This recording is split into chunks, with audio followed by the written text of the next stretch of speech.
제10장 맹렬한 추격과 느긋한 도주. 두 번째. 시간저축은행의 본부로부터 대출동 명령이 떨어졌다. 도시의 전 영업사원은 일제의 활동을 중지하고 오로지 꼬마 모모를 찾는 데 전력을 다하라는 지시를 받았다. 거리마다 온통 회색 신사들로 득실거렸다. 그들은 지붕 위에도 하수구 안에도 앉아 있었다. 기차역이며 공항, 버스와 전철도 은밀히 검문했다. 한마디로 그들은 도처에 있었다. 하지만 그들은 모모를 찾을 수 없었다. 모모가 물었다. 얘 거북아, 지금 날 어디로 데려가는 거니? 그들은 막 어두컴컴한 뒤뜰을 지나는 중이었다. 거북의 등에 이런 말이 나타났다. 걱정하지 마. 그를 잊고 모모는 말했다. 나도 걱정은 안 해. 하지만 그 말은 용기를 내기 위해 스스로에게 하는 말에 가까웠다. 모모는 벌써부터 은근히 불안해하고 있었던 것이다. 거북이 이끄는 길은 더욱더 이상해지고 꼬불꼬불 복잡해졌다. 그들은 이미 정원을 여러 개 지나왔고 다리를 건너고 지하도를 건넜으며 성문과 건물의 현관들을 지나왔다. 심지어는 몇 번인가 지하실을 지나기도 했다. 만약 회색 신사들이 총출동해 자기를 뒤쫓고 있다는 것을 알았다면 모모는 아마 한층 더 마음을 졸였을 것이리라. 하지만 모모는 그 사실을 까맣게 모르고 있었고 그래서 참을성 있게 한 발짝 한 발짝 거북을 따라 그 복잡한 길을 걸어갔다. 그리고 그렇게 한 것은 잘한 일이었다. 거북은 복잡한 거리에서 어디로 가야 할지 미리 정확하게 알고 있었듯이 추적자들이 언제 어디서 나타날지 명확하게 알고 있는 것 같았다. 그들이 지나간 바로 다음 순간에 회색 신사들이 그 자리에 나타난 적도 여러 번이나 되었다. 하지만 서로 마주친 적은 한 번도 없었다. 아무것도 모르는 모모가 말했다. 내가 그를 깨우쳐서 정말 다행이야. 그렇게 생각하지 않니? 거북의 등에는 경보등처럼 이런 말이 깜빡였다. 조용히 해. 이유를 알 수 없었지만 모모는 그 지시를 따랐다. 바로 지척에서 어두운 형체 셋이 스쳐 지나갔다. 그들이 걷고 있는 구역의 집들은 점점 잿빛이 되고 더욱 허름해졌다. 곳곳에 진흙탕물이 고인 거리 양쪽으로 회칠이 부슬부슬 떨어지는 고층 임대 아파트들이 쭉 늘어서 있었다. 여기서는 모든 것이 어두웠다. 지나다니는 사람은 아무도 없었다. 시간저축은행의 본부에 모모를 목격했다는 보고가 들어왔다. 본부가 응답했다. 좋소. 그 애를 잡았나요? 아니요. 갑자기 땅이 갈라져 그 애를 삼켜버리기라도 한 모양입니다. 그 애의 흔적을 다시 놓쳤습니다. 어떻게 그런 일이 있을 수 있지요? 우리도 그걸 모르겠습니다. 무언가 성형치 않은 점이 있어요. 그 애를 본 곳이 어딘가요? 바로 그게 문제입니다. 우리가 전혀 모르는 곳이었습니다. 본부는 자신 있게 잘라 말했다.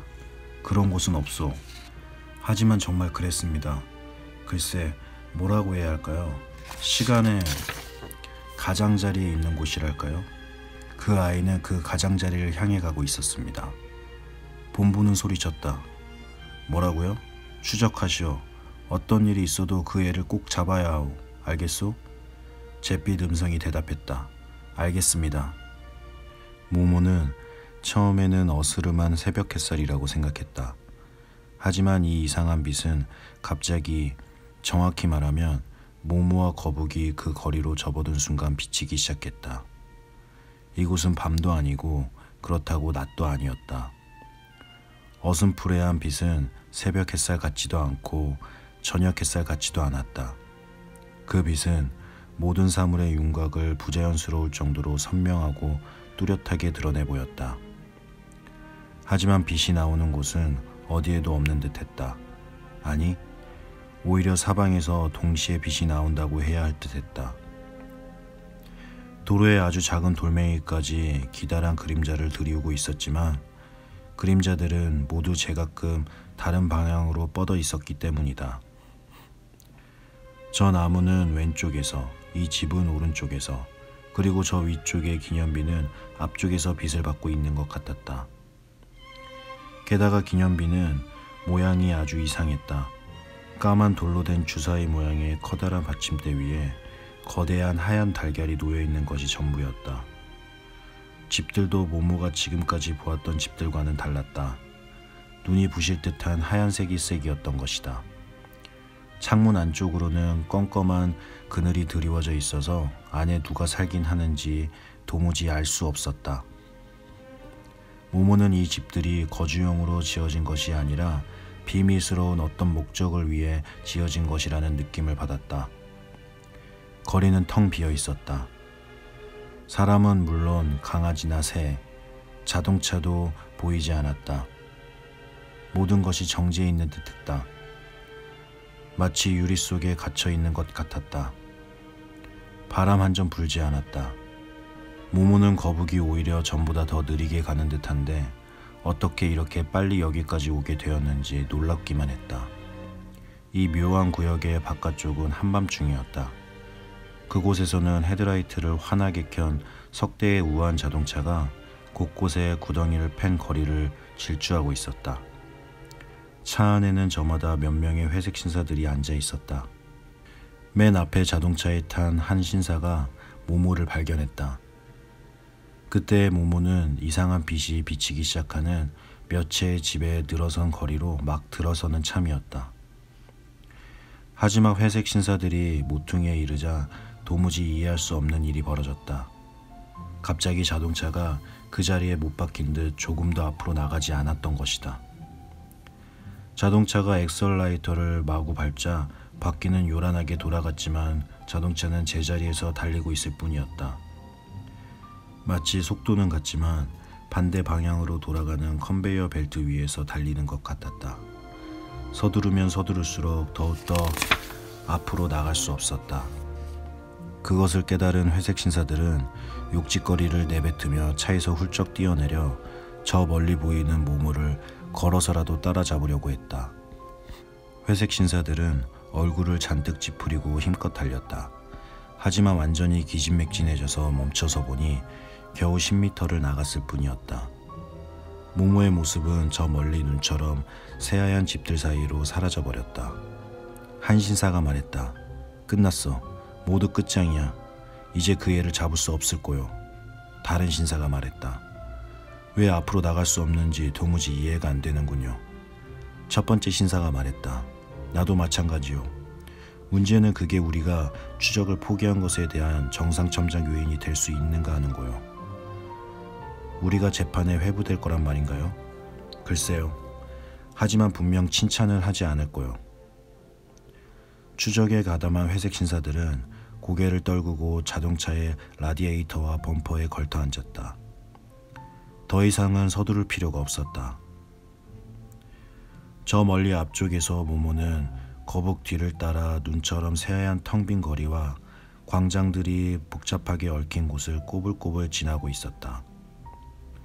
어찌나 천천히 걸었던지 오히려 발 밑에 도로가 미끄러지듯 앞으로 나가고 건물들이 휙휙 스쳐 지나가는 것 같았다. 거북이 또 한 모퉁이를 돌았다. 뒤를 따라가던 모모는 깜짝 놀라 우뚝 걸음을 멈추었다. 그 거리의 모습은 앞의 거리들과는 전혀 달랐다. 그것은 거리라기보다는 좁은 골목이라고 해야 할 것 같았다. 왼쪽과 오른쪽에 빽빽히 들어찬 집들은 오랜 세월 바닷속에 잠겨 있다가 갑자기 불쑥 솟아오른 화려한 유리궁전들처럼 보였다. 작은 탑과 발코니와 테라스가 무수히 달린 그 집들에는 온통 바닷말과 해초가 주렁주렁 걸려있고 조개며 산호들이 가득 뒤덮여 있었다. 그 집들은 진주조개처럼 오색 영롱한 빛을 은은히 발하고 있었다. 골목길은 막다른 곳에서 다른 집들과 직각을 이루며 서 있는 어떤 집으로 이어지고 있었다. 그 집의 한가운데에는 수많은 형상들이 새겨진 커다란 초록색 문이 나 있었다. 모모는 머리 위쪽 담장에 걸려있는 거리 표지판을 올려다보았다. 하얀 대리석으로 만들어진 표지판 위에는 금색 글씨로 이렇게 쓰여 있었다. 언제나 없는 거리. 표지판을 읽고 글자를 해독하느라 잠깐 지체했을 뿐이었다. 그런데 거북은 어느새 한참 앞서 나가 골목 끝 막다른 집 앞 근처까지 가 있었다. 기다려, 거북아.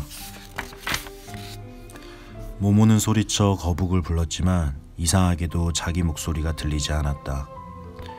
그런데도 거북은 모모의 목소리를 들은 모양인지 우뚝 멈추어 서서 뒤를 돌아보았다. 모모는 거북을 따라가려고 했다. 하지만 언제나 없는 거리에 들어서자 마치 세찬 물살을 거슬러 올라가는 듯한 느낌을 들었다. 실제로 느낄 수는 없지만 세찬 바람을 안고 걷는 것 같은 기분이기도 했다. 모모는 이 수수께끼 같은 압력에 맞서 간신히 버티고 서서 담장에 튀어나온 부분을 잡고 앞으로 나가려 했다. 엉금엉금 기어보기도 했다. 마침내 모모는 골목 어귀에 주저앉아 골목 끝에 있는 거북에게 소리쳤다. 도저히 못하겠어. 좀 도와줘. 거북은 느릿느릿 되돌아왔다. 모모 앞에 오자 거북 등에 이런 충고가 나타났다. 뒷걸음질 쳐봐. 모모는 그렇게 했다. 몸을 돌려 뒷걸음질을 치니 갑자기 전혀 힘들이지 않고 앞으로 나갈 수 있었다. 그런데 도무지 영문을 알 수 없는 일이 일어났다. 모모가 뒷걸음질을 치는 동안 생각도 뒷걸음쳤고 숨도 뒷걸음쳤고 느낌도 뒷걸음쳤다. 한마디로 모모의 삶이 뒷걸음쳤던 것이다. 이윽고 무언가 딱딱한 것이 등에 부딪혔다. 돌아서서 보니 골목을 직각으로 가로막고 있는 막다른 집 앞이었다. 가까이서 보니 수많은 형상이 새겨진 초록색 대문이 갑자기 어마어마하게 커 보여서 모모는 내심 조금 놀랐다. 내가 이 문을 열 수 있을까?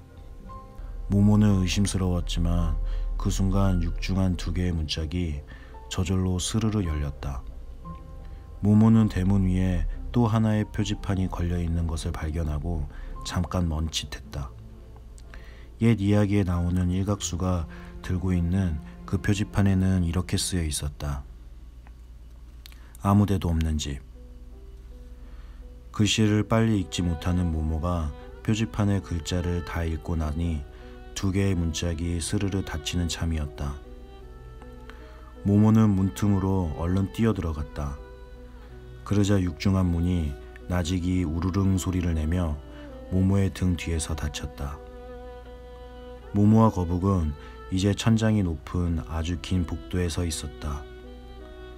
왼쪽과 오른쪽에는 벌거벗은 남자와 여자들의 조각이 마치 천장을 받치고 있는 것처럼 일정한 간격으로 줄지어 서 있었다. 여기서는 거꾸로 흐르는 불가사의한 역류는 느낄 수 없었다. 모모는 엉금엉금 기어가는 거북을 따라 기다란 복도를 지나갔다. 복도 끝에 이르자 거북은 작은 문 앞에 우뚝 멈춰섰다. 모모가 허리를 구부려야 겨우 지날 만큼 작은 문이었다. 거북의 등에 이런 글자가 나타났다. 다 왔어. 모모가 허리를 구부리자 코앞에 있는 작은 문 위에 붙은 작은 표지판이 보였다. 표지판에는 이렇게 쓰여 있었다. 세군두스 미누티우스 호라 박사. 모모는 깊이 숨을 들이켜고는 마음을 다 잡아먹고 작은 손잡이를 돌렸다. 조그만 문이 열리자 안에서 째깍째깍 똑딱똑딱 땡땡땡 여러 소리가 이루는 아름다운 음악이 한꺼번에 쏟아져 나왔다. 모모는 거북을 따라갔다. 뒤에서 작은 문이 쾅 하고 닫혔다. 감사합니다.